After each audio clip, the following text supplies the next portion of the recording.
Assalamualaikum warahmatullahi wabarakatuh. Waalaikumsalam warahmatullahi wabarakatuh. Masih ada satu orang belum hadir ya. Karena sudah waktu sudah lewat.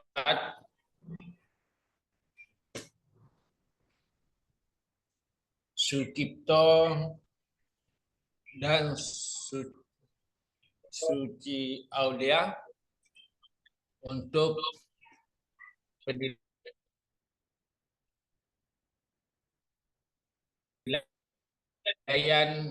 acuan kritikan. Silakan dimulai.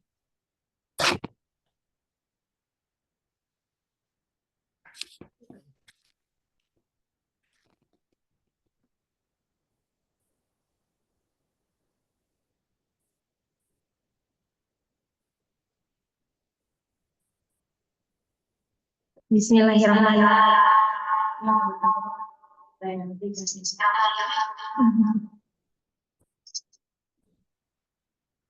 Sudah?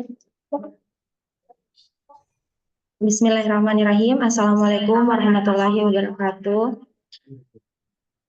Waalaikumsalam warahmatullahi wabarakatuh. Baiklah, kami dari kelompok 1 akan mempresentasikan nilai acuan patokan, di mana saya sebagai pemateri Suci Aulia Asri dan rekan saya Sucipto Adiwiharja.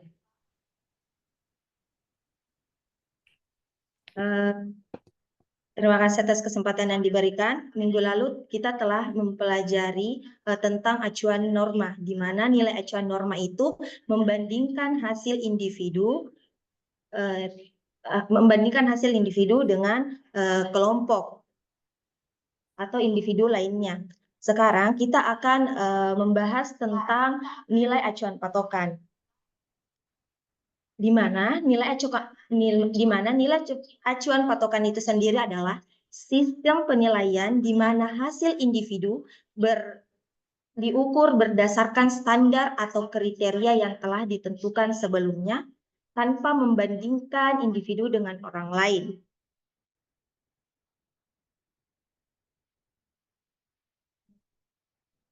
Jadi tujuan dari nilai acuan patokan itu sendiri untuk menilai apakah standar tertentu sudah tercapai. Misalnya ada seorang siswa yang dinyatakan lulus ujian jika mendapat nilai 70 atau lebih tanpa mempedulikan berapa banyak siswa mendapat nilai di atas atau di bawah 70. Jadi perbedaan dari nilai acuan norma itu sendiri seperti kemarin kita membahas bahwa nilai IQ, kita ingin melihat siapa responden yang memiliki nilai yang tinggi, rendah ataupun sedang. Sedangkan kalau misalnya nilai acuan patokan, standar yang sudah ditentukan oleh lembaga itu sendiri, terus kita bisa melihat apakah responden itu sudah menguasai atau belum, atau misalnya dari kelulusan kita dari lembaga sudah menentukan standar nilai bahwa 70 adalah standar untuk kelulusan. Jadi bisa dilihat bahwa siswa jika mendapat nilai, misalnya si A mendapat nilai di atas 70, kita dapat menyatakan dari kriteria tersebut kita dapat menyatakan bahwa si A ini sudah dinyatakan lulus. Kemudian wilayah kriteria sendiri itu kondisi tertentu yang harus dipenuhi oleh objek ataupun subjek untuk memenuhi syarat tertentu sesuai kriteria yang ditentukan seperti tadi yang saya jelaskan. Kemudian dari wilayah kriteria itu ada 3, yaitu yang pertama deskripsi wilayah, deskripsi dari ketentuan yang sudah ditetapkan, kemudian format butir alat ukur. Artinya format dari instrumen yang akan digunakan, kemudian contoh dari butir alat ukur itu sendiri. Tidak bisa. Kemudian dari wilayah kriteria disusunlah alat ukur berupa perangkat populasi alat ukur dan perangkat populasi perangkat sampel alat ukur. Kalau perangkat populasi alat ukur itu sendiri adalah alat instrumen yang digunakan untuk menilai seluruh anggota populasi. Sedangkan perangkat sampel alat ukur itu instrumen yang digunakan untuk mengukur sebagian kecil dari populasi.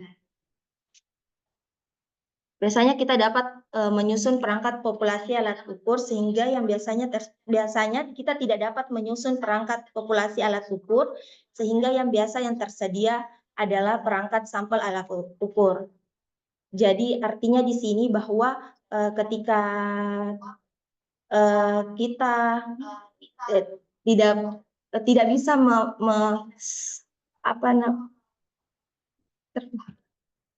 tidak bisa melihat jadi misalnya di sini artinya di sini mengapa kita tidak bisa menyusun perangkat populasi dari alat ukur, kita tidak bisa secara menyeluruh untuk mengetes dari populasi itu sendiri sehingga yang kita gunakan adalah sampel atau sebagian dari populasi itu sendiri.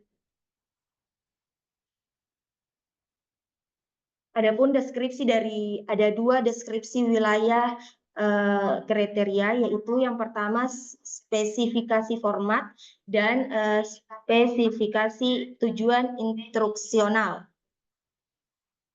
Yang artinya spesifikasi format itu struktur teknis dalam menyusun alat ukur. Yang kemudian spesifikasi tujuan instruksional itu sasaran atau hasil belajar yang ingin dicapai.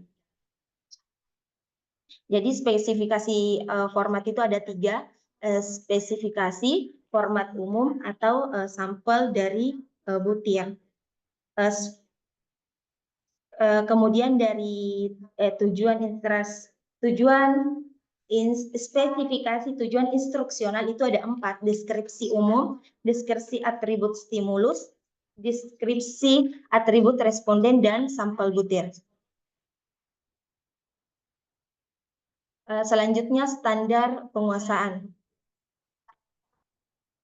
Standar batas penguasaan itu ditentukan yang pertama untuk memisahkan mereka yang sudah menguasai dari mereka yang belum menguasai. Jadi di sini bisa dipisahkan dari responden yang telah menguasai dari materi atau responden yang belum menguasai. Kemudian melalui dari pemeriksaan terhadap alat ukur atau instrumen yang digunakan sehingga alat ukur yang berbeda memiliki standar batas penguasaan yang berbeda pula.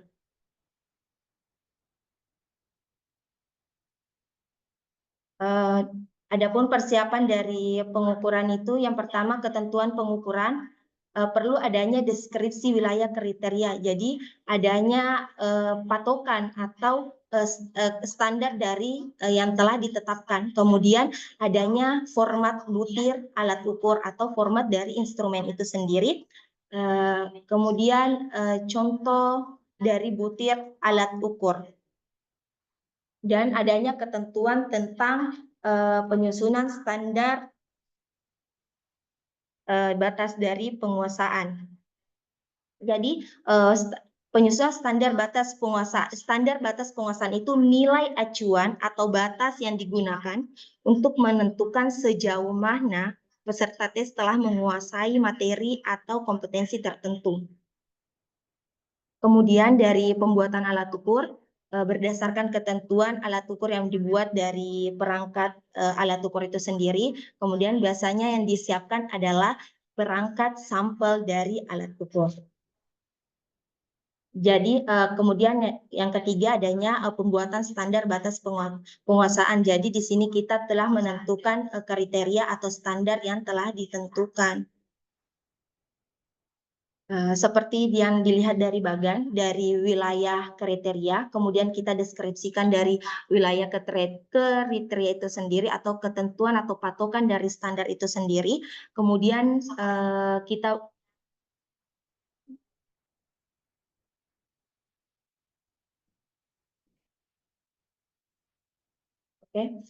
Seperti yang dilihat pada bagan, pada wilayah kriteria atau dari standar yang telah kriteria yang telah ditentukan, kita bisa melihat dari deskripsi dari wilayah kriteria itu sendiri.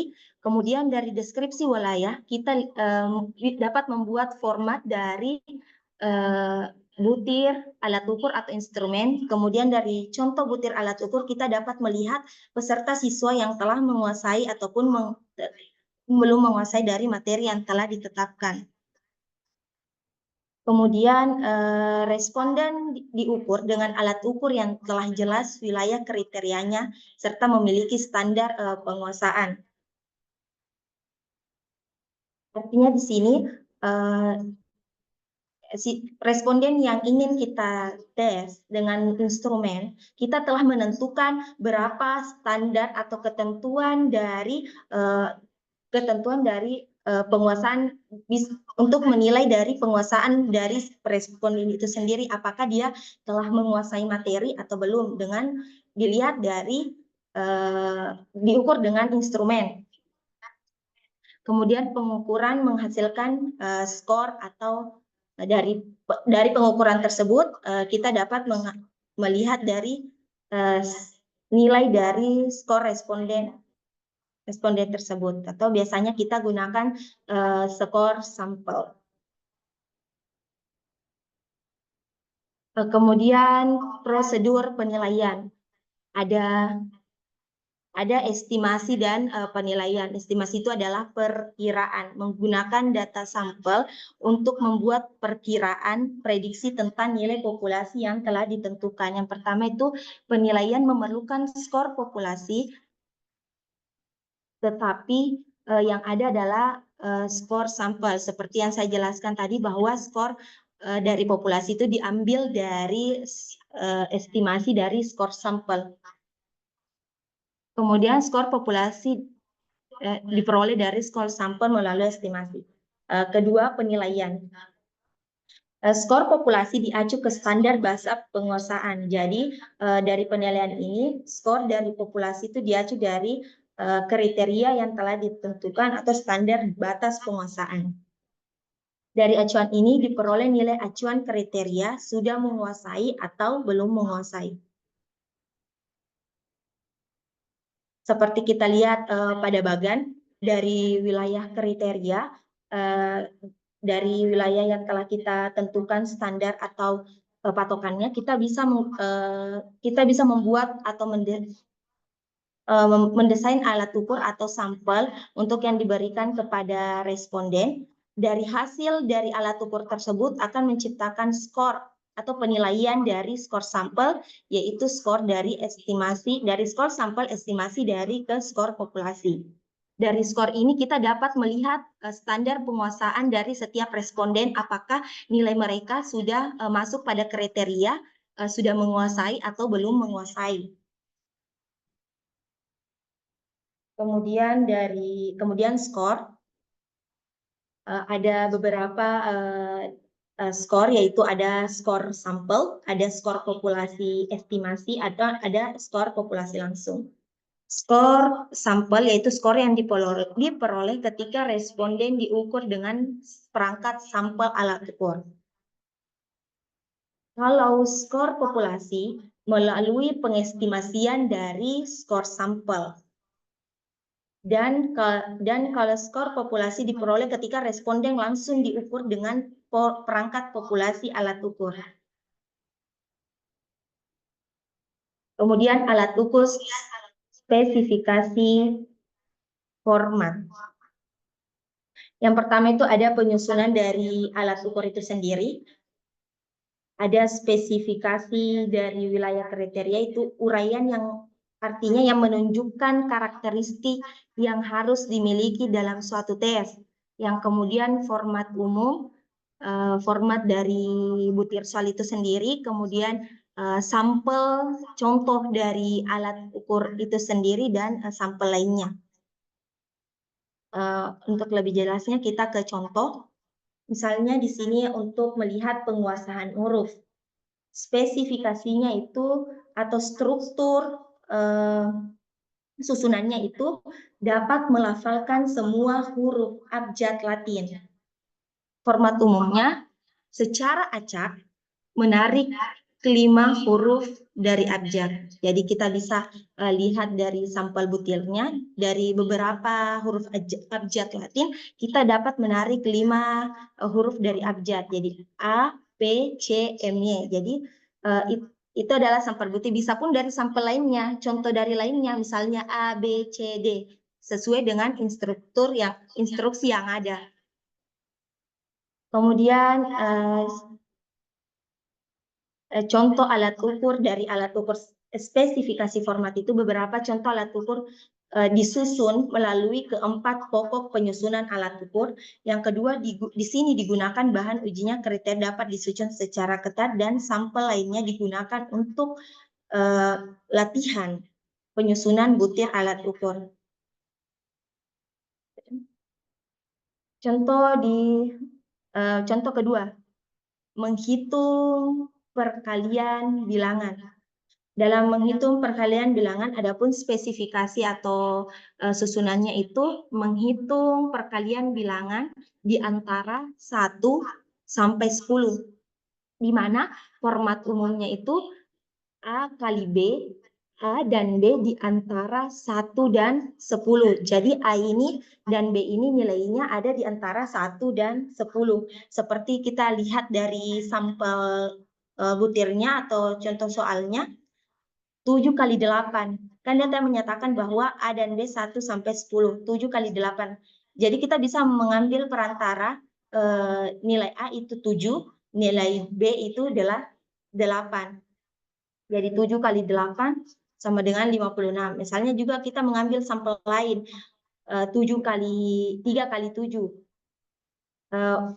Jika kita mengatakan 12 kali 20, itu tidak termasuk ke dalam menghitung perkalian dalam bilangan.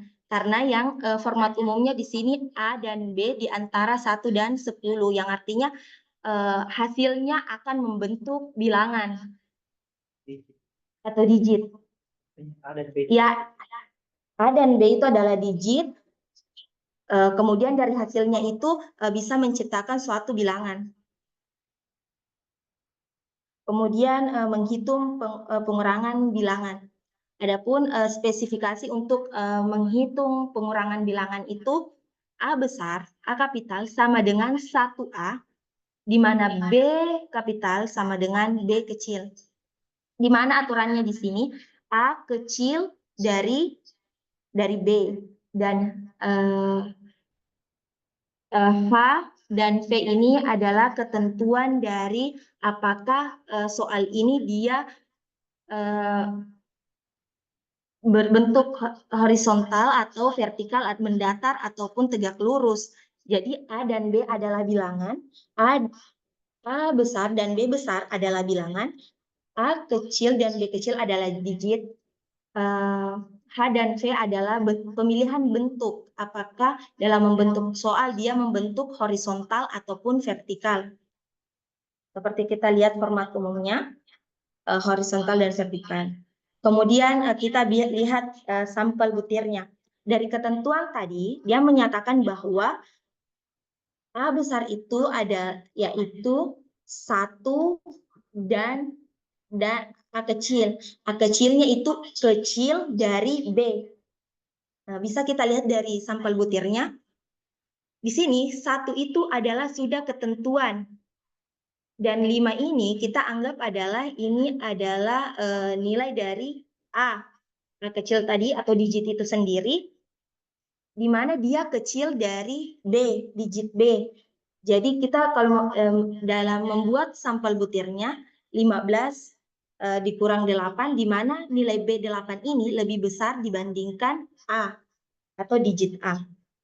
Seperti yang kita lihat sampel lainnya, 14, 4 itu lebih kecil dibandingkan 8. Seperti ketentuan yang tadi bahwa A lebih kecil dari B. Seperti contoh lainnya.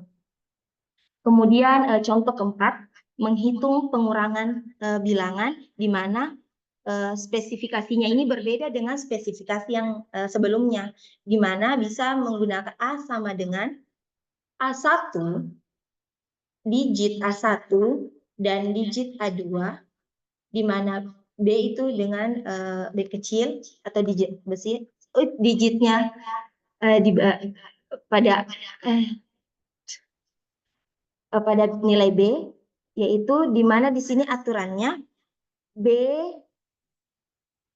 besar dari A2. B besar dari A2. Seperti format umumnya dia bisa berbentuk horizontal ataupun vertikal. Kita perhatikan pada sampel butirnya. Tadi ketentuannya bahwa B besar dari A2. Jadi misalnya kita mengambil di sini secara acak digit yang telah ditentukan atau angka di bagian A1-nya. Yaitu misalnya kita ambil 5, A2-nya 3, dan digit B-nya 7. Di mana B-nya tadi sudah ditentukan bahwa B-nya itu lebih besar dari A2. Jadi 53 dikurang 7, di mana A2-nya ini kecil dari B. Itu cara menghitung pengurangan bilangan dengan spesifikasi B besar dari A2. Seperti pun dengan sampel lainnya kita perhatikan bahwa untuk di digit A1-nya, itu kita mengambil angka secara acak, kemudian di B2-nya kita menggunakan ketentuan bahwa A2-nya kecil dari digit B. Kemudian menghitung pengurangan bilangan, di mana spesifikasinya itu banyaknya digit itu ada 3 atau 4. Berbeda tadi sebelumnya hanya banyaknya digit itu ada 2.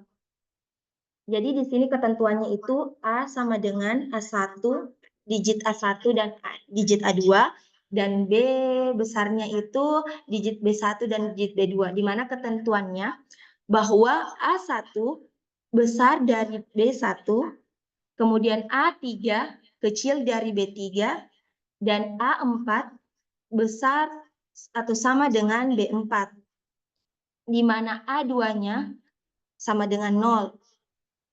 Kemudian format umumnya seperti yang sebelumnya.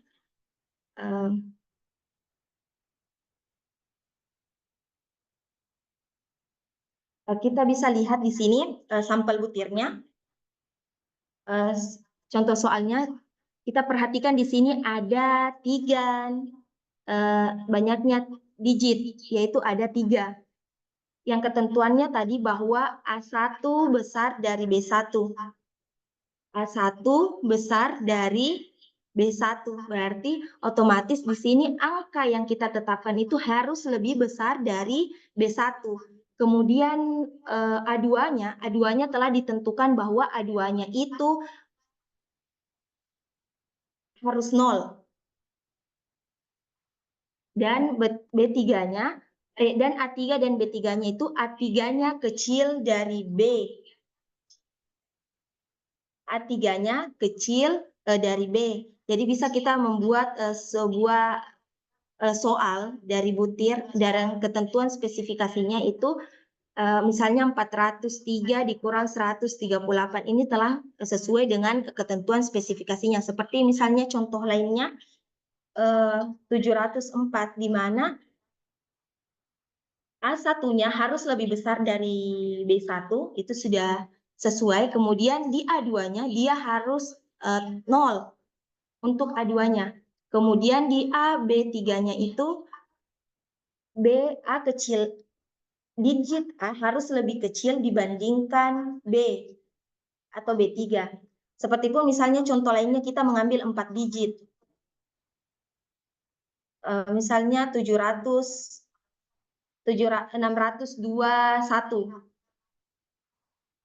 Kita bisa menentukan bahwa untuk B1, B2, B3, B4-nya itu sesuai dengan ketentuan dari spesifikasi yang tadi, 368,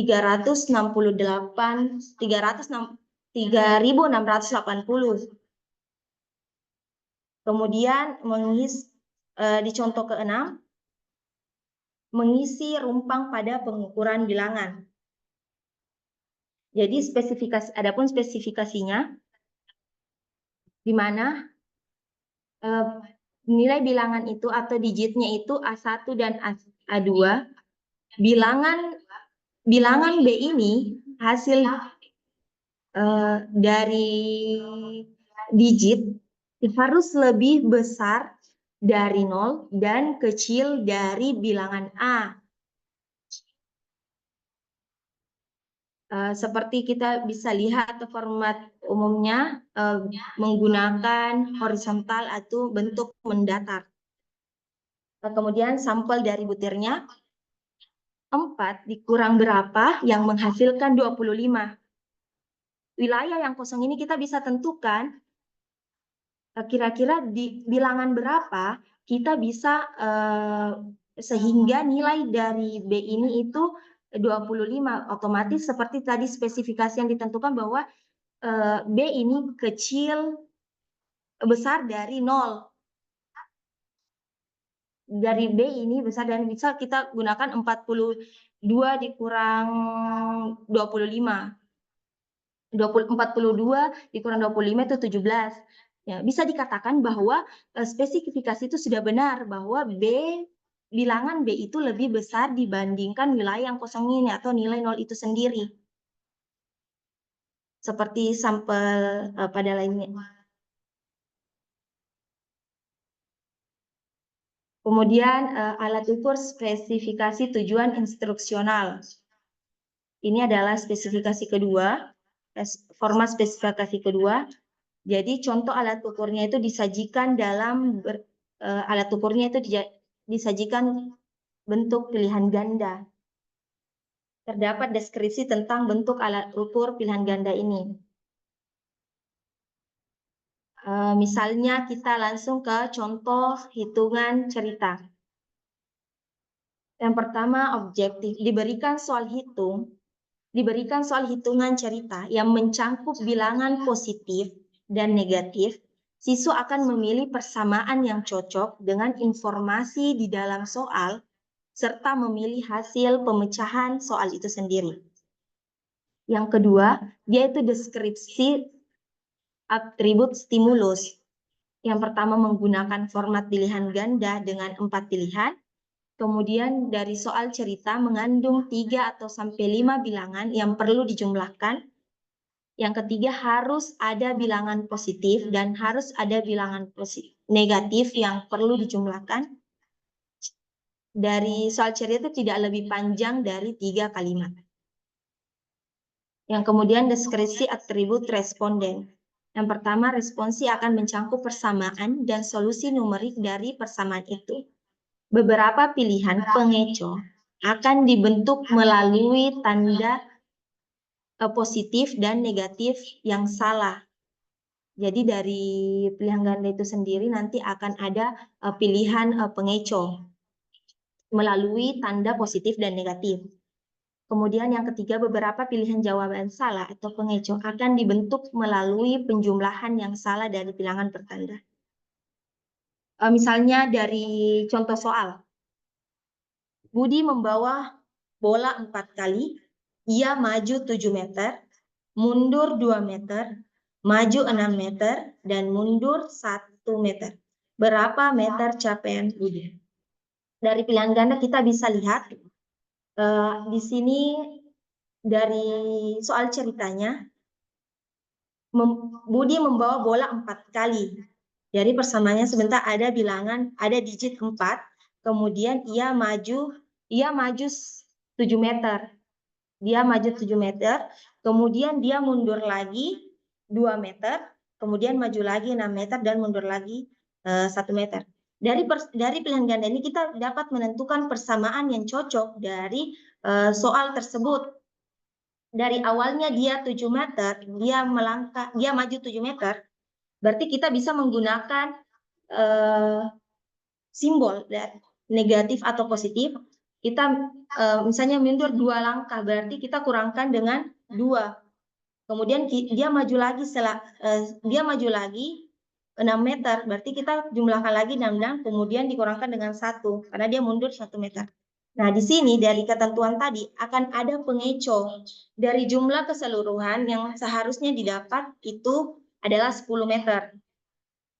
Namun dalam pilihan ganda ini ada bentuk pengeco itu sendiri.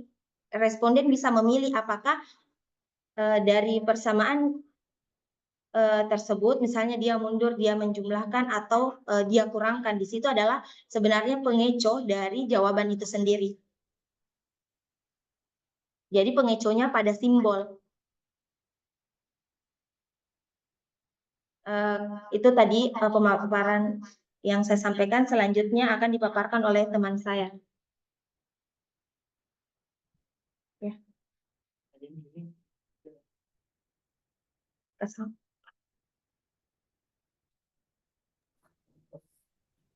Baik, bismillah. Terima kasih atas kesempatan yang telah diberikan oleh rekan saya. Jadi untuk selanjutnya itu ada estimasi skor populasi pengukuran. Nah, ada beberapa hal yang harus diperhatikan. Yang pertama itu cakupan. Nah, dari wilayah kriteria disusun sampel alat ukur, ya. Kemudian sampel alat ukur ini dikenakan kepada responden dan menghasilkan skor sampel.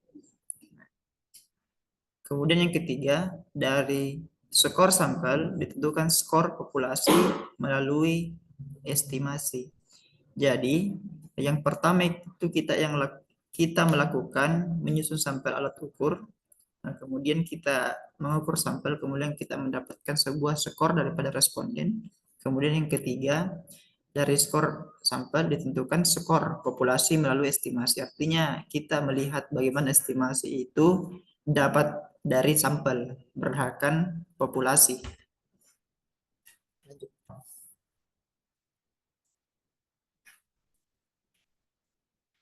Nah, seperti bagian yang kita lihat, jadi kita melakukan atau membuat alat ukur atau sampel kepada responden, nah kemudian kita mendapatkan skor daripada sampel. Nah, dari skor atau sampel kita mendapatkan estimasi skor populasi, ya. Nah, kemudian proses atau cara yang kedua dengan cara estimasi, ada sejumlah cara estimasi dari skor sampel ke skor populasi. Di antaranya yang pertama itu adalah estimasi atau perkiraan interval, yang kedua estimasi kebolehjadian maksimum, yang ketiga estimasi Bayes, ya, yang keempat itu estimasi klasikal, yang kelima adalah estimasi Arrhenius, ya. Yang paling sederhana adalah cara estimasi interval. Jadi kita melakukan interval. Oke. Sebagai contoh di sini estimasi melalui interval, ya. Misalkan skor dinyatakan dalam bentuk proporsi skor sampel sebesar P dengan estimasi interval P atau proporsi skor populasi menjadi P ditambah atau dikurang jumlah P, ya.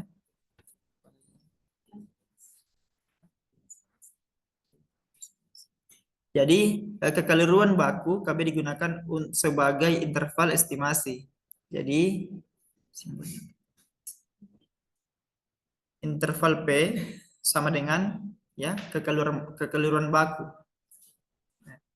Jadi kita mendapatkan rumus, ya. Kita melihat kekeliruan baku untuk ukuran sampel N dan ukuran populasi N, ya, sampel itu disimbolkan dengan huruf N kecil dan populasi itu jumlah atau N besar.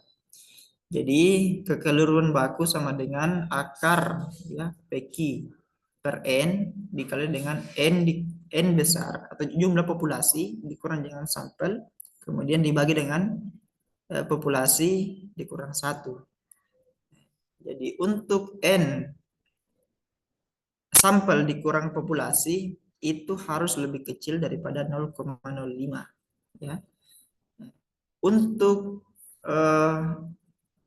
populasi dikurang sampel per N atau populasi dikurang 1 itu hampir atau mendekati sama dengan 1 ya, sehingga kekeluruhan baku sama dengan akar PQ dikurang per sampel ya.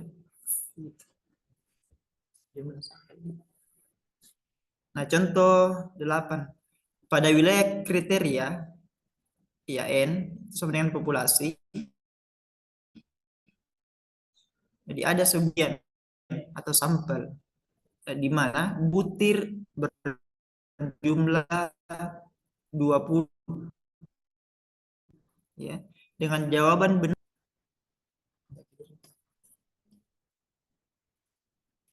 ya, di mana P sama dengan atau jumlah jawaban benar kita dapatkan itu sama dengan 0,40 atau 0,4 dan jawaban yang salah itu sama dengan 0,6. Jadi kita lihat di bawah itu ya, kenapa kita bisa mendapatkan P sama dengan 0,4 itu karena 8 dibagi dengan N ya 20 itu sama dengan 0,4. Dan Q sama dengan jumlah jawaban yang salah itu sama dengan 12 dibagi dengan N 20. Jadi kita dapatkan Q sama dengan 0,6. Nah, kemudian kita mengambil rumus sebelumnya yang kita sudah dapatkan. Jadi untuk kekeluaran baku itu sama dengan akar dari jumlah P dikali Q per sampel. Jadi kita dapat akar 0,4 dikali dengan 0,6 atau P dikali Q dibagi dengan 20 karena itu adalah merupakan jumlah butir sampel 20. Jadi kita dapatkan 0,11.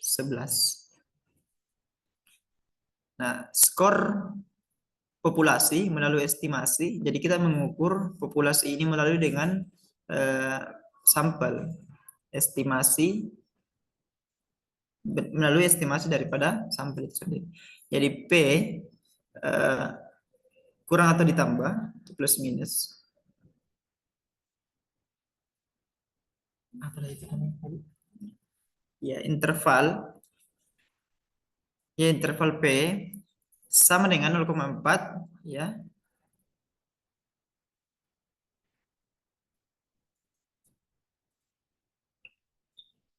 Ya, dikurang atau ditambah 0,11. Jadi kita dapatkan hasil 0,29 ya.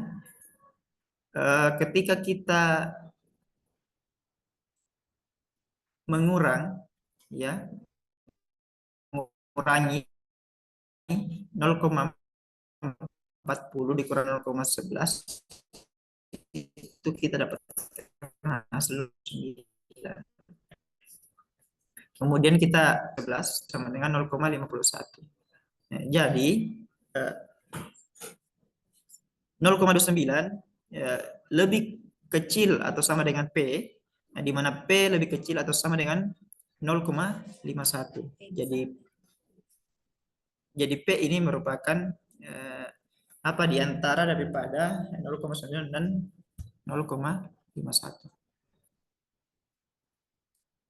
Nah, kemudian selanjutnya hal yang harus diperhatikan dalam bab ini itu adalah standar batas penguasaan.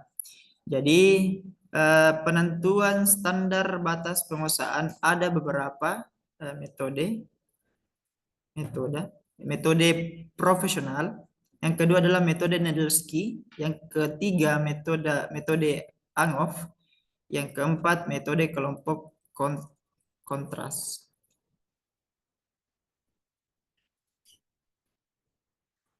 Nah, standar batas penguasaan adalah skor yang memisahkan mereka yang belum dan yang sudah menguasai wilayah kriteria.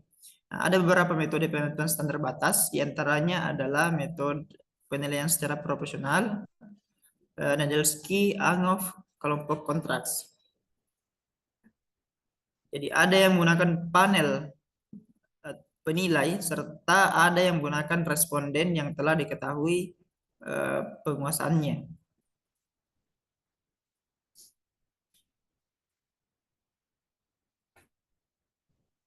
Ya, kemudian yang pertama dalam metode penilaian secara profesional, penilaian dilakukan oleh panel atau penilai atau kelompok penilai yang terdiri atas para profesional. Ya, kemudian secara intuitif mereka menetapkan responden mana yang sudah serta responden mana yang belum menguasai wilayah kriteria.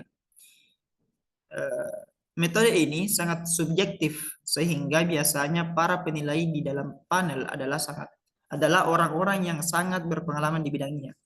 Sering terjadi bahwa panel penilai ini terdiri atas para guru yang sudah sangat berpengalaman sehingga memiliki intuisi yang tajam tentang penguasaan responden terhadap wilayah kriteria. Artinya mungkin ini adalah sebuah kata yang bertolak belakang. Ada yang mengatakan bahwa metode secara profesional, dan ada juga yang mengatakan secara intuitif atau subjektif. Artinya kata profesional itu biasanya kita menilai secara objektif, tapi di sini itu secara intuitif. Artinya kita menggunakan pengalaman atau perasaan. Mungkin kita katakan bahwa itu adalah sebuah cara bukan secara profesional karena kita menilai bukan secara objektif, ya data atau fakta, tapi kita menggunakan perasaan atau pengalaman. Nah, jadi perlu kita ketahui bahwa penilaian yang dilakukan ini, ya, itu harus melibatkan panel atau penilai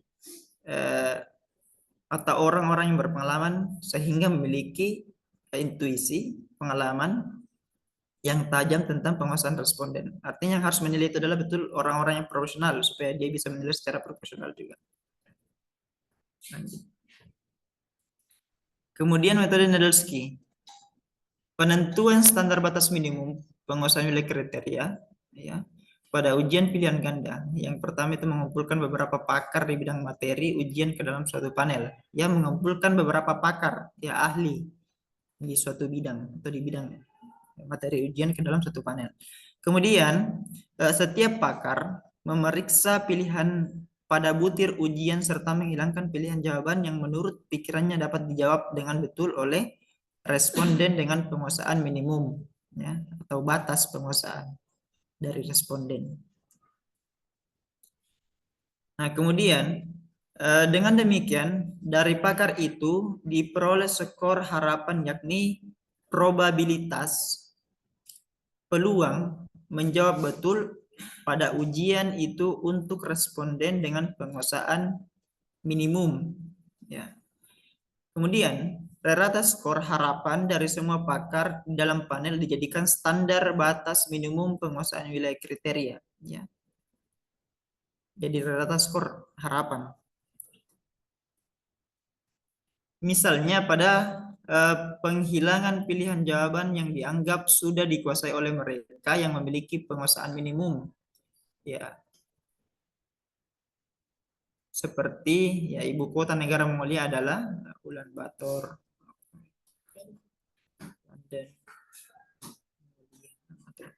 Orang dengan penguasaan minimum, ya, dari contoh soal di atas, jadi orang dengan penguasaan minimum akan mengetahui bahwa dia pasti salah, ya, karena dia sudah tahu bahwa London itu dari Inggris. Nah, pilihan tinggal 3 sehingga probabilitas dijawab betul menjadi 1 dari 3 atau 1/3.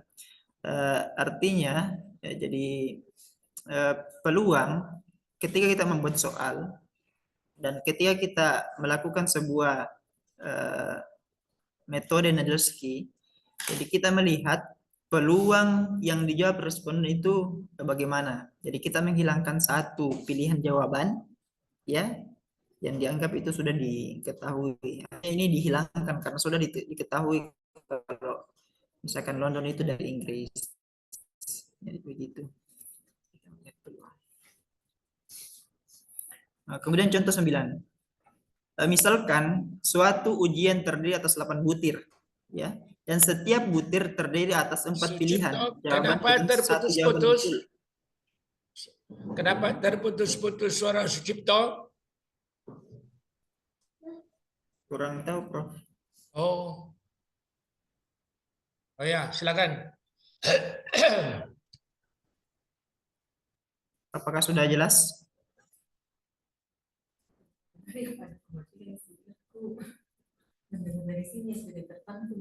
Apakah sudah jelas suara saya?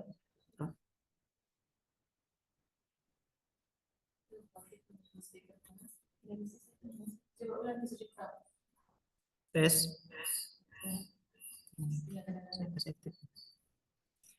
Contoh 9, misalkan suatu ujian terdiri atas 8 butir dan setiap butir terdiri atas 4 pilihan jawaban dengan satu jawaban benar atau betul. Nah, responden yang tanpa penguasaan melalui terkaan belaka dapat menjawab dengan betul setiap butir dengan probabilitas 1/4. Artinya peluang ia bisa menjawab itu 1/4. Ya. Nah, seperti yang kita lihat, skor yang didapat dirinya adalah, misalkan tadi soal mengatakan ada 8 butir. Nah, kemudian jumlah pilihan jawaban itu masing-masing ada 4 setiap butir. Jadi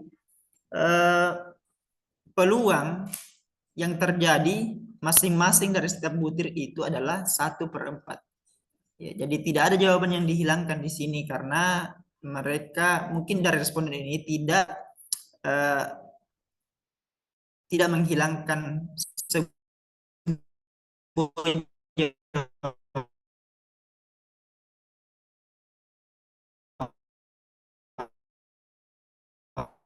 jawaban karena rata-rata probabilitas peluang skor yang ia bisa dapatkan itu sama dengan 2. Ya, peluang skor yang diraih adalah 2. Berdasarkan ini para pakar metode Nadolsky. Nah, kemudian pakar X menghilangkan jawaban, pilihan jawaban yang dirasa dapat dijawab dengan betul oleh mereka yang berpenguasaan minimum. Nah, skor yang dapat diraihnya setelah pilihan jawaban dihilangkan secara probabilitas adalah, nah, tadi ada 8 butir kembali, kemudian pilihan itu ada 3 karena sudah dikurangi pilihan jawaban yang ia anggap betul, ya. Jadi kita menghilangkan satu pilihan karena kita sudah tahu bahwa itu adalah pilihan yang dianggap salah.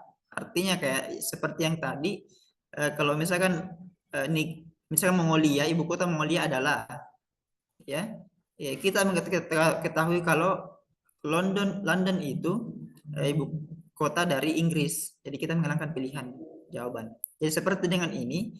Jadi pakar menghilangkan yang merasa yang berpenguasaan minimum ini dapat menjawab dengan benar.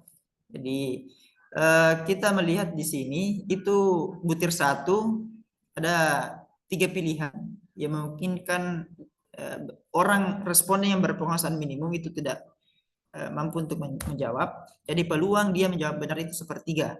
Nah, seperti juga pada butir 2, yaitu 3 dan jawaban pada butir 3 pilihan itu ada 2, ya seperti konsep yang tadi. Dan pada butir 4, 6 dan 8 itu peluangnya 1. Artinya betul-betul responden ini mengetahui materi. Dia betul-betul bisa menjawab jawaban dengan benar karena peluangnya itu sama dengan 1. Ya. Ketika kemudian kita mendapatkan sebuah peluang probabilitas batas penguasaan minimum menurut pakar X adalah 5.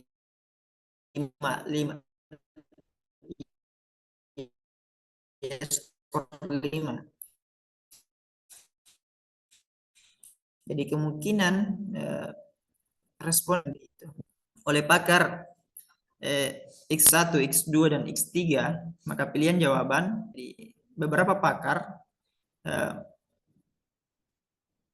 menilai bahwa dari butir 1, 2, 3, 4, 5, 6, sampai 8. Nah, batas penguasaan minimum untuk pakar.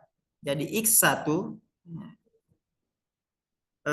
misalkan sepertiga, sepertiga, seperdua, 1, sepertiga, 1, seperdua, 1 itu sama dengan 5 ya skor. Kemudian pada pakar kedua ya itu ada sepertiga tambah 1 sepertiga tambah 1 seperdua sehingga hasil yang dihasilkan itu adalah berapa itu? 6. 3 ya. Jadi kita menjumlahkan penilaian pakar 1 sepertiga tambah 1 sepertiga sama dengan 3. Dan untuk pakar ketiga kita dapatkan hasil, pakar mendapatkan hasil 1 sepertiga tambah 1 sepertiga seterusnya sampai jumlahnya itu sama dengan 4 ya. Jadi standar batas minimum penguasaan adalah rata dari mereka. Jadi misalkan kita melihat bahwa X1 sama dengan 5, kemudian X2 sama dengan 3 dan X3 sama dengan 4. Jadi kita dapatkan hasil itu sama dengan 4.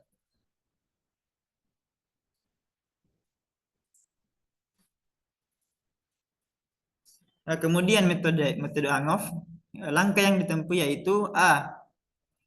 Mengumpulkan sejumlah pakar di bidang materi ujian ke dalam suatu panel. Mengumpulkan sejumlah pakar ahli ya, dalam suatu bidang materi ujian ke dalam suatu panel atau tim penilai. Ya. Kemudian B. Setiap pakar ahli memeriksa setiap butir ujian dan mengestimasi persentase responden berpenguasaan minimum yang dapat menjawab betul butir itu.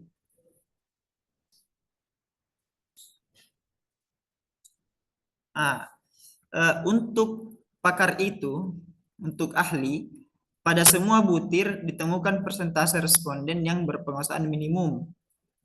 Ya, kemudian diratakan, kita mencari rata-rata laporan dari semua pakar pada panel serta dari persentase responden berpenguasaan minimum. Ditetapkan batas minimum wilayah kriteria. Kemudian kita tetapkan batas minimum wilayah kriteria.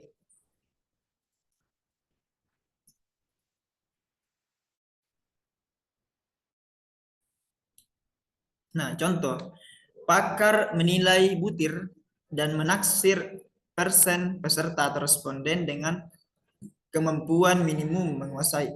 Jadi butir 1, taksiran dari pakar itu 80%. Butir 2, taksiran 40%, ya, butir 3 10%, butir 4 60% sampai seterusnya.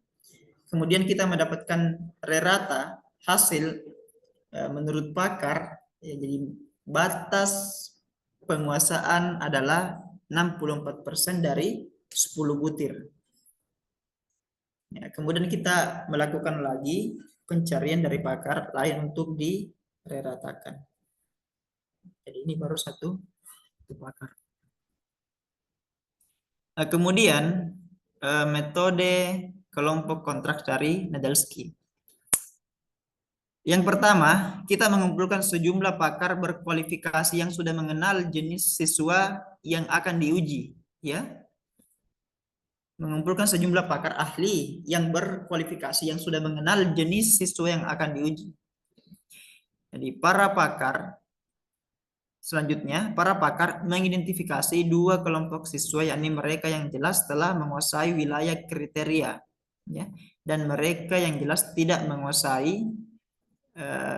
Yang intinya di sini yang menguasai sama yang tidak menguasai. Ada kelompok 1 dan ada kelompok 2. Kemudian uji kedua kelompok itu dengan ujian yang sama yang berasal dari wilayah kriteria.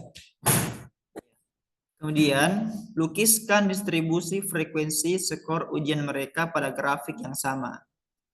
Nah, selanjutnya titik potong kedua distribusi frekuensi itu menjadi batas penguasaan minimum wilayah kriteria. Nah, kelompok 1 siswa yang jelas menguasai, dan kelompok 2 siswa yang jelas tidak menguasai. Jadi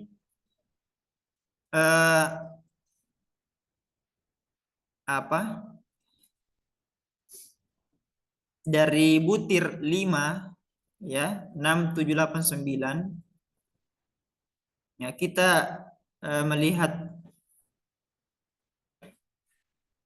kolom tersebut dari frekuensi kelompok 1 itu 2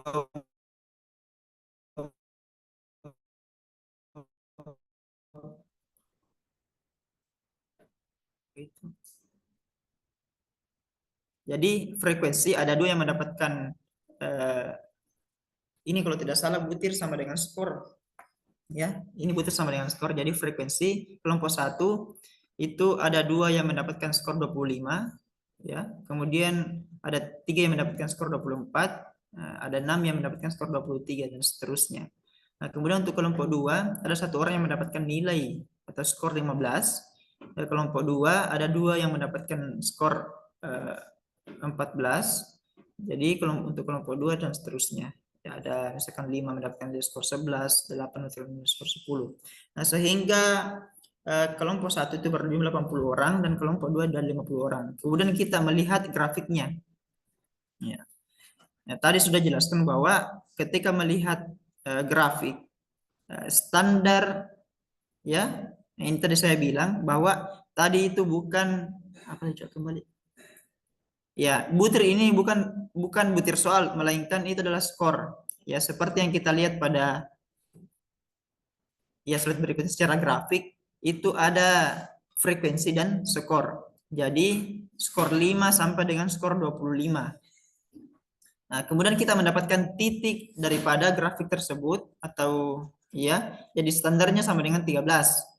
Jadi ada beberapa orang atau kelompok 2 ini tidak memenuhi standar atau tidak berpenguasaan, kemudian yang di atas skor 13 itu berpenguasaan minimum, ya ada beberapa.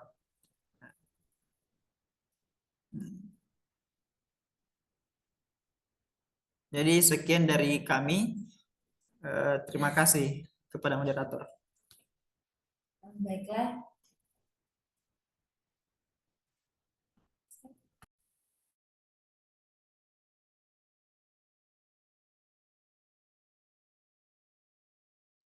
Baiklah, itulah tadi pemaparan dari kelompok kami, yaitu materi nilai acuan patokan.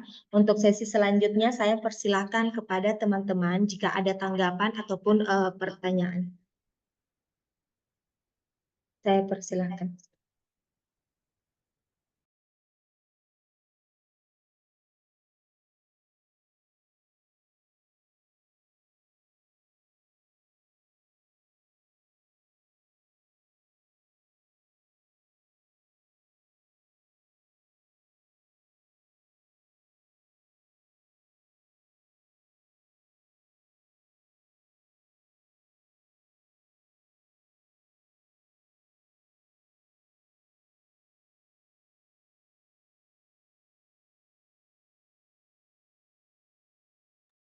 Saya persilahkan Pak Lilis untuk memberikan tanggapan ataupun pertanyaan.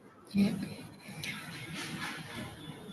Sebelumnya terima kasih atas kesempatan yang telah diberikan.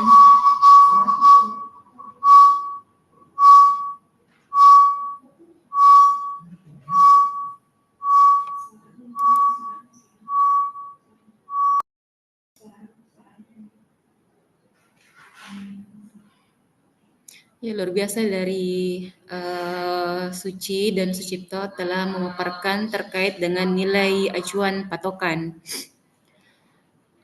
Tadi telah dijelaskan bahwa terkait estimasi skor populasi pengukuran,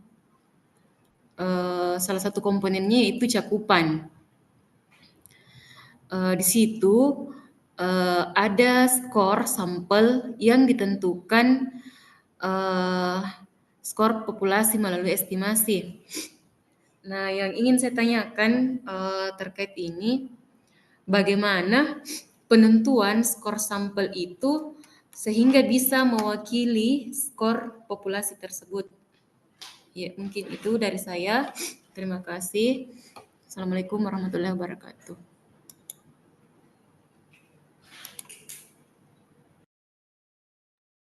Terima kasih atas pertanyaan yang diberikan dari Kak Lilis. Mungkin masih ada teman-teman yang ingin memberikan pertanyaan ataupun tanggapan dari materi yang tadi kita bahas.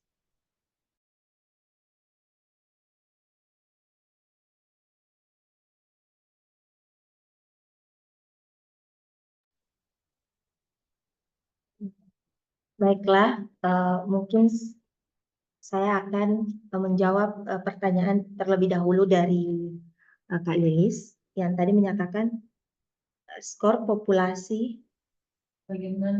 bagaimana dapat menentukan skor sampel sehingga bisa mewakili dari skor populasi melalui estimasi.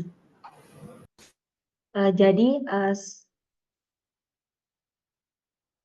sepemahaman saya, dari alat ukur yang digunakan untuk alat ukur yang atau instrumen yang digunakan ke sampel atau responden itu akan itu dapat dari instrumen tersebut kita dapat melihat dari skor dari sampel. Jadi kalau skor populasi yang diperoleh dari skor sampel itu melalui estimasi, artinya kita dapat memperoleh perkiraan atau estimasi untuk menilai parameter populasi seperti rata-rata populasi berdasarkan data yang diperoleh dari sampel yang diambil dari populasi tersebut.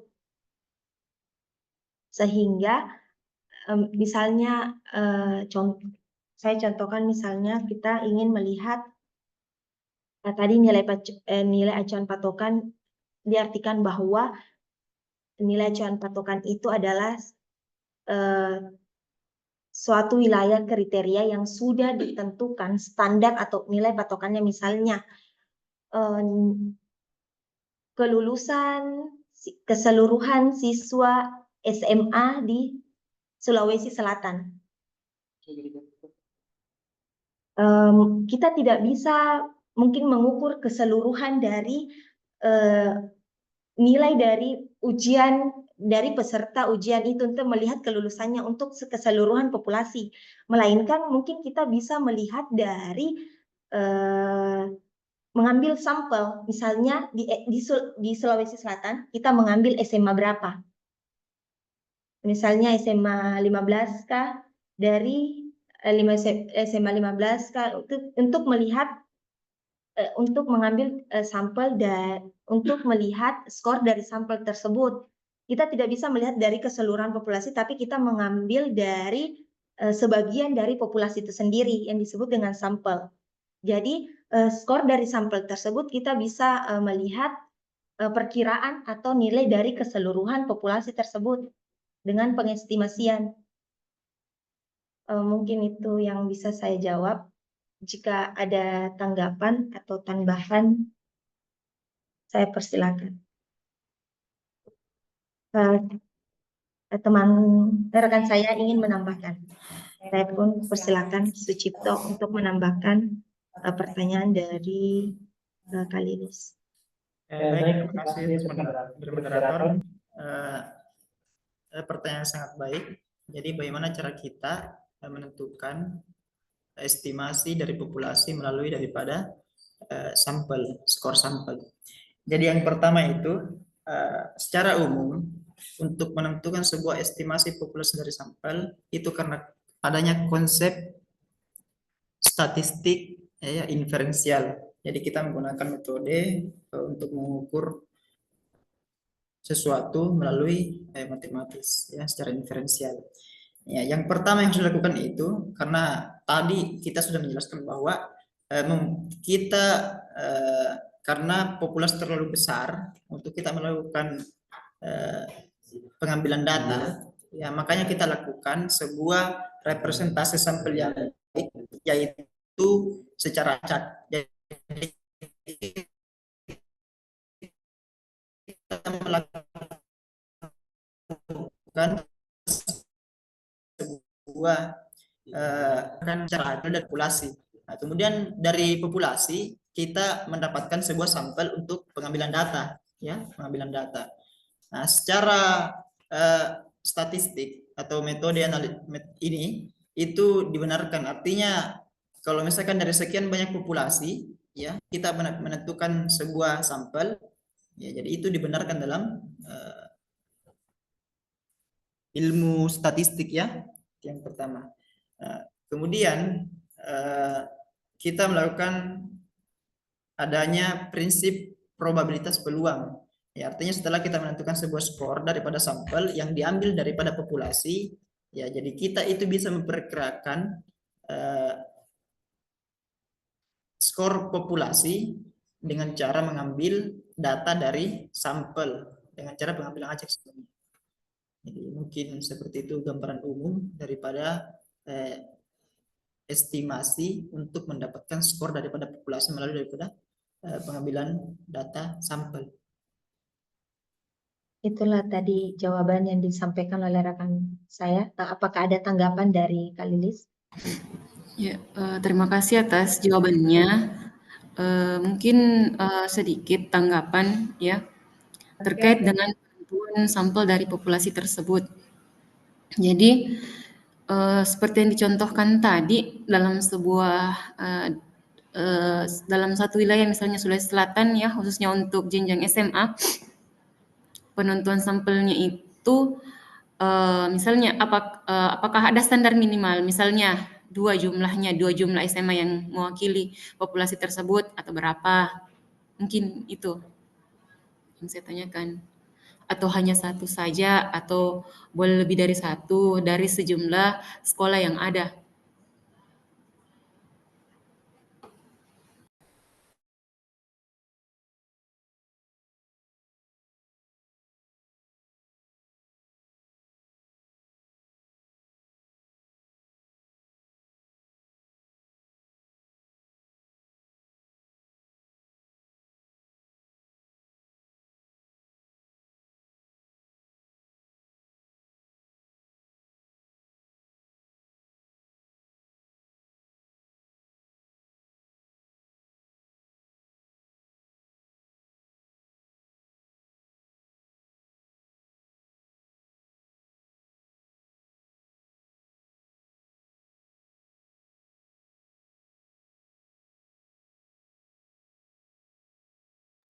Baik, saya mempersilahkan Sucipto untuk menjawab pertanyaan dari Kak Lilis. Baik, untuk menentukan sebuah jumlah populasi yang ideal, ya, yang saya pelajari sebelumnya itu jumlah sampel, ya, jumlah sampel,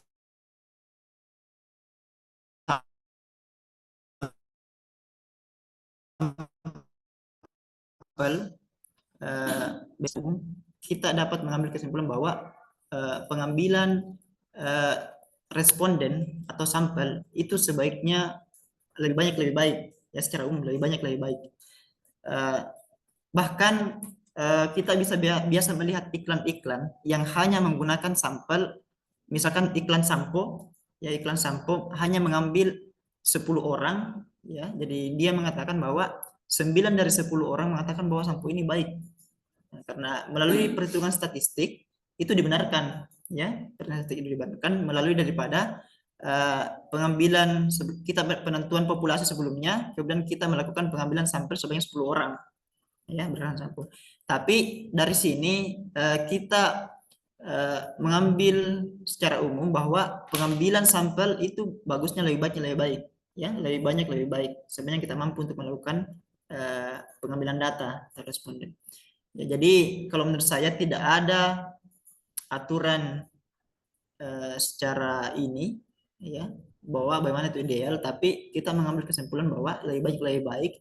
Tapi yang tadi juga itu jika kita mengambil 10 sampel dari sampo, ya, itu juga dibenarkan dalam ilmu statistik. Jadi begitu. Bagaimana? Apakah ada tanggapan dari jawaban yang disampaikan oleh rekan saya? Tadi yang saya tangkap berarti tidak ada aturan ya. Yang jelas lebih banyak, lebih baik. Ya, terima kasih.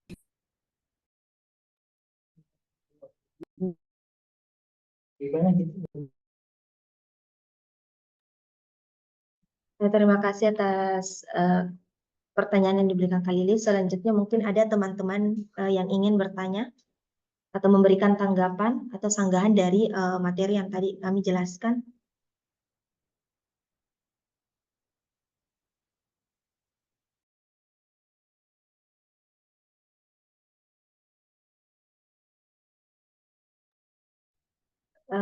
Baiklah, saya persilakan kepada Nisrina Fatin untuk memberi tanggapan ataupun pertanyaan.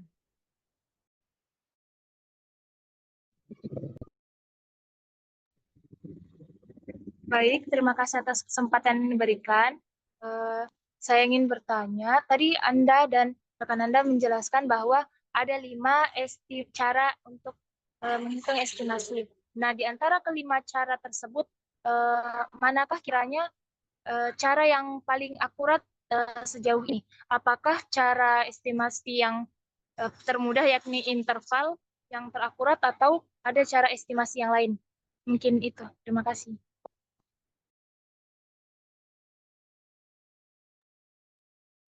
Baiklah, terima kasih atas pertanyaan yang diberikan. Sementara itu, mungkin ada teman-teman yang lain ingin bertanya, sembari kami mencari jawaban untuk pertanyaan dari Mr. Nafatin.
Terima kasih atas pertanyaan yang diberikan dari Resni Fatin. Di sini saya akan mencoba menjawab tentang pengestimasian. Jadi ada cara pengestimasian, yaitu kan ada sejumlah cara estimasi dari skor sampel ke skor populasi. Yang pertama ada estimasi interval, estimasi kebolehjadian maksimum, estimasi bias, estimasi klasikal, dan estimasi Arsinus. Jadi kalau estimasi interval itu merupakan teknik statistika yang memberikan rentang nilai atau interval yang diperkirakan mengandung parameter populasi yang tidak diketahui dari tingkat kepercayaan tertentu. Dengan estimasi interval ini memberikan gambaran dari perkiraan parameter dengan cara memberikan interval dengan tingkat kepercayaan tertentu. Kemudian kalau misalnya estimasi kebolehjadian maksimum itu metode mencari nilai parameter untuk membuat data sampel yang diamati paling mungkin mendekati, artinya estimasi kebolehjadian maksimum ini menemukan nilai parameter yang memberikan probabilitas tinggi bagi data yang kita amati berdasarkan distribusi probabilitas tertentu. Kemudian estimasi bias. Di sini saya menjelaskan dulu perbedaan dari kelima estimasi tersebut. Kalau estimasi bias, pendekatan estimasi parameter yang menggunakan gabungan informasi sebelumnya dengan data yang baru untuk menghasilkan distribusi yang menggambarkan ketidakpastian tentang parameter. Misalnya jika kita ingin mengestimasikan proporsi populasi yang memiliki satu produk dan kita memiliki informasi sebelumnya misalnya dari survei atau studi sebelumnya, kita dapat menggunakan informasi tersebut untuk memperbaharui estimasi berdasarkan dari data yang baru. Sedangkan estimasi dari klasikal yaitu metode estimasi yang didasarkan pada prinsip-prinsip dasar statistik klasikal seperti rata-rata sampel, dan varian dari sampel tanpa menghitungkan informasi prior. Tujuannya itu mengandalkan data sampel untuk membuat perkiraan parameter populasi, bisa menggunakan rata-rata sampel untuk rata-rata populasi. Kemudian estimasi Arsinus yaitu tujuannya itu mengatasi masalah distribusi proporsi yang tidak normal. Kalau dilihat dari beberapa keunggulan dari kelima estimasi ini, ketika estimasi interval itu memberikan gambaran tentang ketidakpastian estimasi. Kemudian dari estimasi kebolehjadian itu memberikan estimator yang konsisten dan efisien. Dan kalau estimasi bias itu fleksibel, efektif, dan untuk klasikal diterapkan untuk sampel yang besar dan representatif.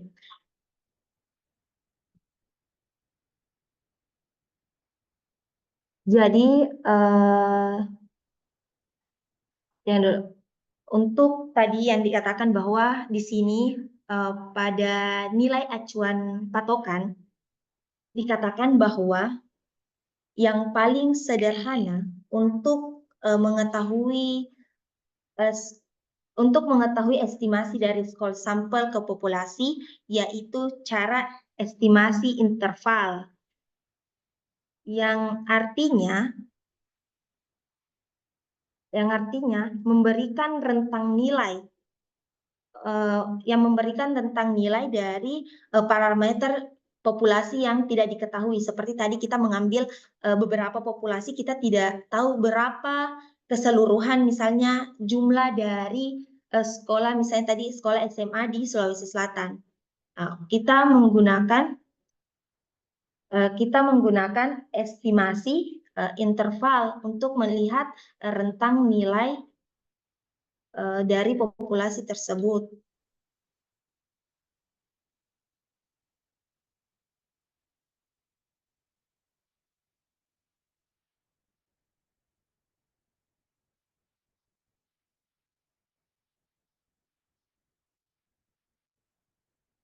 Misalnya juga contoh dari estimasi interval itu sendiri, misalnya kita ingin mengestimasi rata-rata tinggi badan suatu populasi berdasarkan sampel.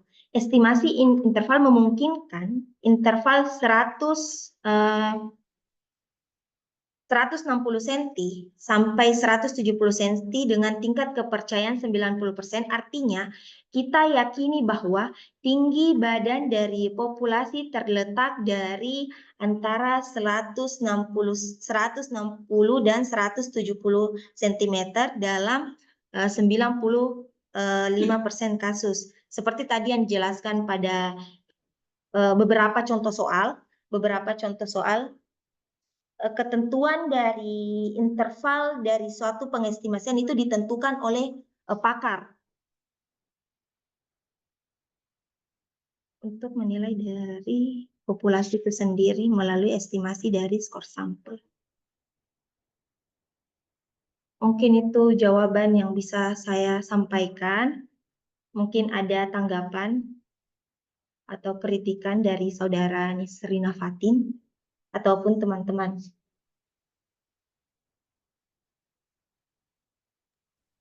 Baik, terima kasih atas jawaban yang diberikan. Izin mengkonfirmasi, jadi dari kelima cara estimasi ini kembali lagi keakuratan itu kembali ke peneliti dan apa yang diteliti, begitu ya? Bisa mengulang Maaf. permintaannya? Izin mengkonfirmasi, jadi dari kelima cara estimasi ini untuk menentukan keakuratannya itu kembali lagi ke peneliti dan apa yang diteliti. Apa benar begitu?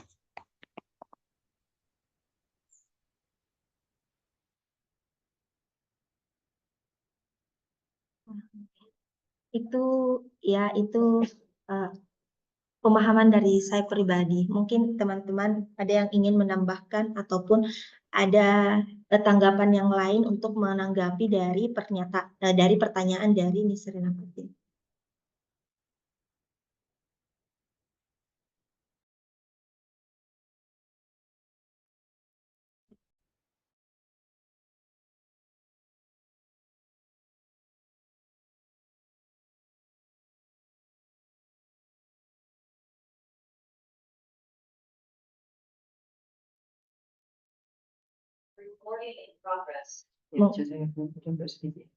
Mungkin ada pertanyaan dari teman-teman yang lain?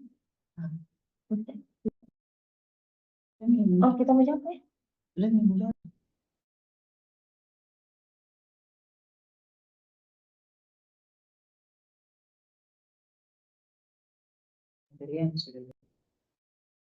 Gimana? Yang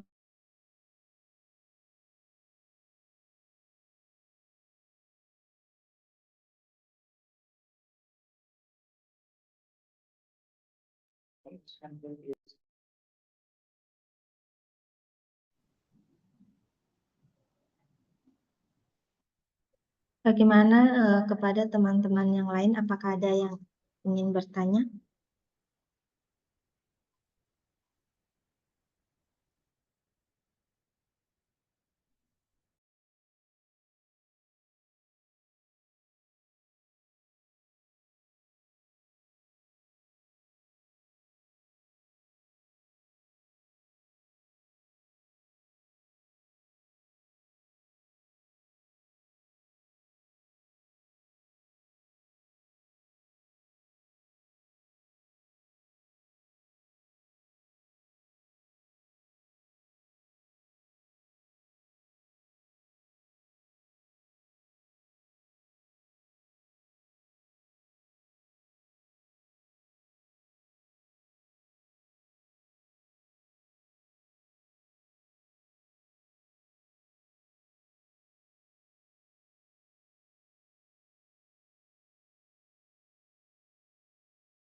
Bagaimana Sucipto?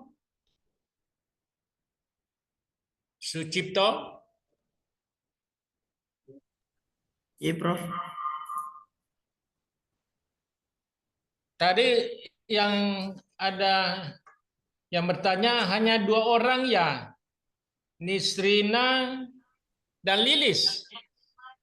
Iya, Prof. Apa masih ada yang mau bertanya?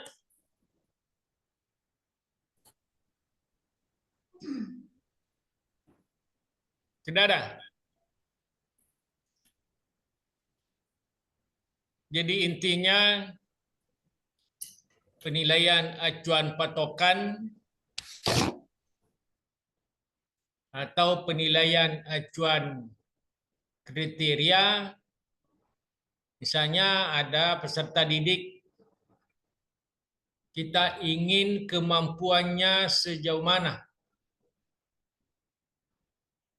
Artinya sejauh mana kemampuan peserta didik itu terhadap kurikulum atau terhadap silabus atau terhadap standar kompetensi atau terhadap suatu indikator apabila itu tes formatif. Jadi kalau terkait indikator kemampuan suatu peserta didik terhadap indikator adalah hasil tes formatif.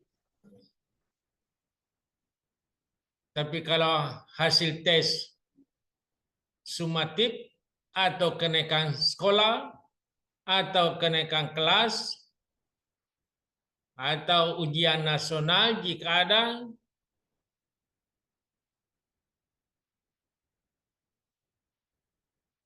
itu terkait dengan kurikulum atau standar kompetensi. Jadi yang dibandingkan adalah hasil skornya peserta didik dengan kriteria minimal yang dikuasai oleh peserta didik berdasarkan tujuan pembelajaran. Jadi kalau ada 10 standar kompetensi, ada 30 kompetensi dasar, guru membuat suatu rubrik atau kisi-kisi kurikulum itu. Misalnya, kalau dia memacu kepada standar kompetensi minimal, misalnya ada 80, pembatasnya 80, jika peserta didik mendapatkan skor di atasnya 80, maka ia lulus. Kalau peserta didik mendapatkan di bawahnya 80, maka ia tidak lulus. Jadi skor yang diperoleh oleh peserta didik terhadap kriteria atau patokan yang sudah ada. Patokan itu biasa juga dirujuk berdasarkan buku Wayan Nurkancana, hasil proses pembelajaran matematika. Cetakan pertama itu 1989 dan banyak cetakan-cetakan sesudahnya. Boleh juga dari buku atau panduan dari Puskur, Pusat Kurikulum. Di situ ada tingkatan.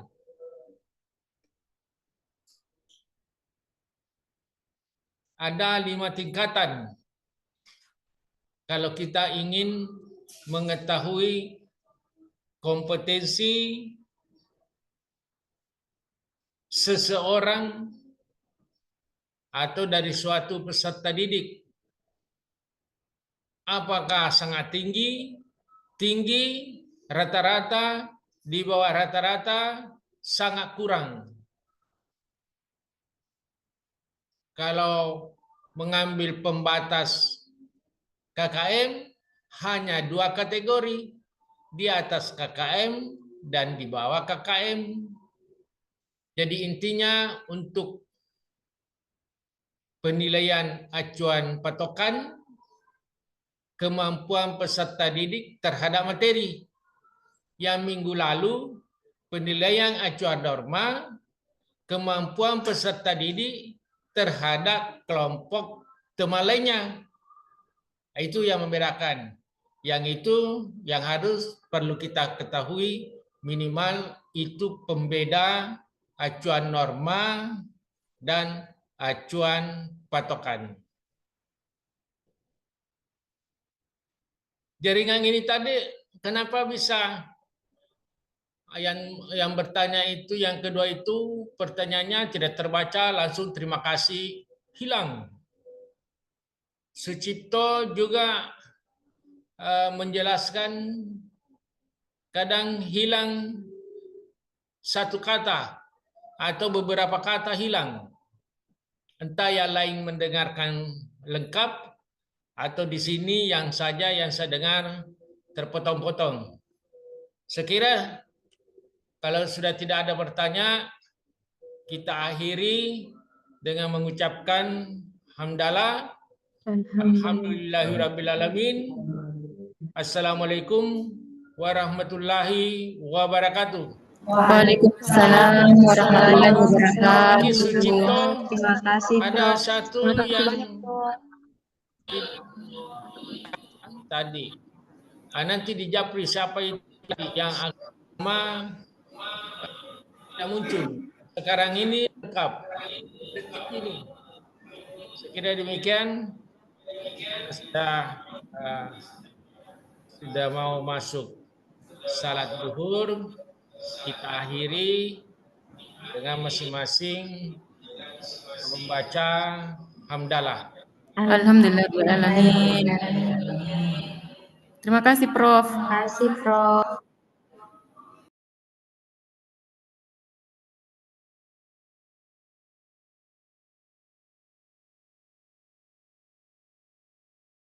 Udah aku tahu. Oke. Udah ketemu yang apa terakhir.